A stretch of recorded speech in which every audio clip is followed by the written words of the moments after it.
मध्य प्रदेश के कैबिनेट मंत्री कैलाश विजयवर्गीय ने भारत की दवाओं की अमेरिका में मांग, विपक्षी षड्यंत्र और सज्जन सिंह वर्मा की टिप्पणी जैसे कई महत्वपूर्ण मुद्दों पर बयान दिए हैं, जिसमें भारतीय दवाओं की वैश्विक मांग, विपक्ष द्वारा देश में अशांति फैलाने के कथित प्रयासों और कांग्रेस नेता सज्जन सिंह वर्मा की टिप्पणी भी शामिल है। दरअसल मंत्री कैलाश विजयवर्गीय ने भारतीय दवाओं की गुणवत्ता की प्रशंसा करते हुए कहा कि कुछ दवाएं ऐसी हैं जो सिर्फ भारत बनाता है, बाकी जगह नहीं बनती। उन्होंने आगे कहा कि भारतीय दवाओं की साख एक क्वालिटी पर है।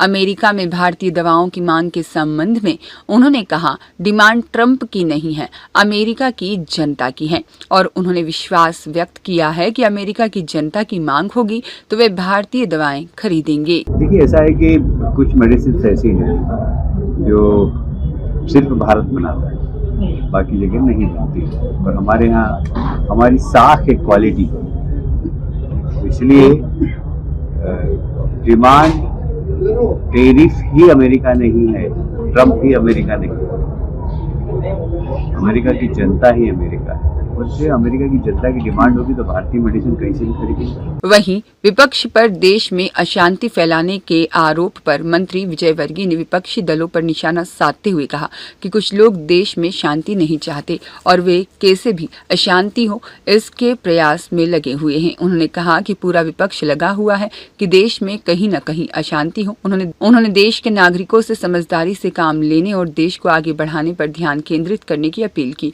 उन्होंने कहा कि देश को प्रधानमंत्री मोदी के नेतृत्व में एक शक्तिशाली भारत के रूप में देखना चाहते हैं। मैं समझता हूँ कि कुछ लोग इस देश में शांति नहीं चाहते, कैसे भी अशांति हो, पर हम लोग समझदारी से हमें काम लेना चाहिए और हमें देश को आगे बढ़ाना है। ये छोटी छोटी बातों को लेकर देश में किसी प्रकार की अशांति नहीं, क्योंकि पूरा विपक्ष लगा हुआ है कि देश में कहीं न कहीं अशांति, पर हम समझदार लोग हैं, हम इस देश के नागरिक हैं, हम देश को आगे बढ़ते हुआ देखना चाहते हैं।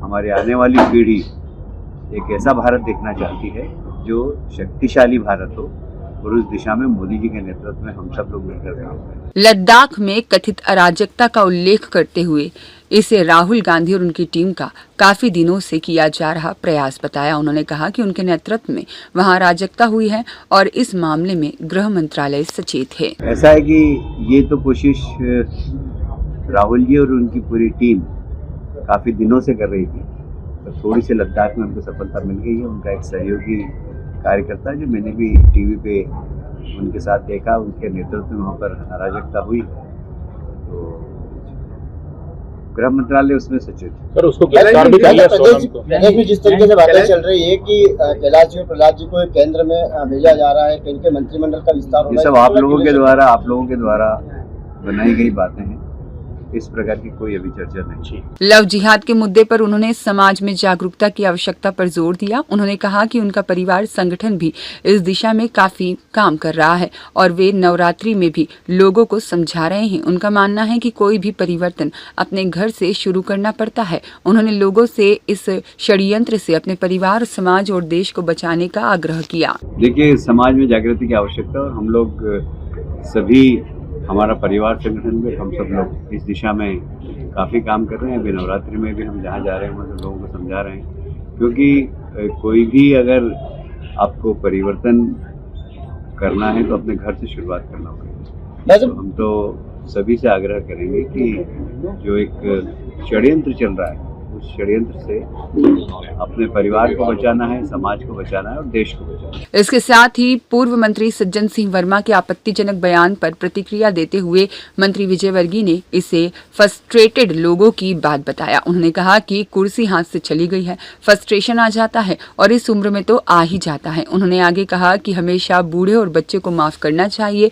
इसके साथ ही मंत्री विजयवर्गीय ने केंद्रीय राजनीति में जाने की अफवाहों पर खंडन किया और कहा कि यह सब आप लोगों के द्वारा बनाई गई बातें हैं, इस प्रकार की कोई अभी चर्चा नहीं है। ये कहते नजर आए कि कैलाश विजयवर्गीय यदि यहाँ होते तो महिलाएं उन्हें जिंदा आग लगा देती। कैसे देखते हैं इसको? फ्रस्ट्रेट लोग हैं, जो फ्रस्ट्रेशन में रहते हैं वो इसी प्रकार की हल्की फुल्की बातें करते हैं। क्या है कि कुर्सी हाथ से चली गई, रोज माल सूख रहे थे, फ्रस्ट्रेशन आ जाता है और इस उम्र में भी आ ही जाता है। आपत्तिजनक मानते हैं इसको इस तरह से बोलना कि वो होते तो महिलाएं आगे नहीं, हमेशा बूढ़े और बच्चे को माफ करना चाहिए।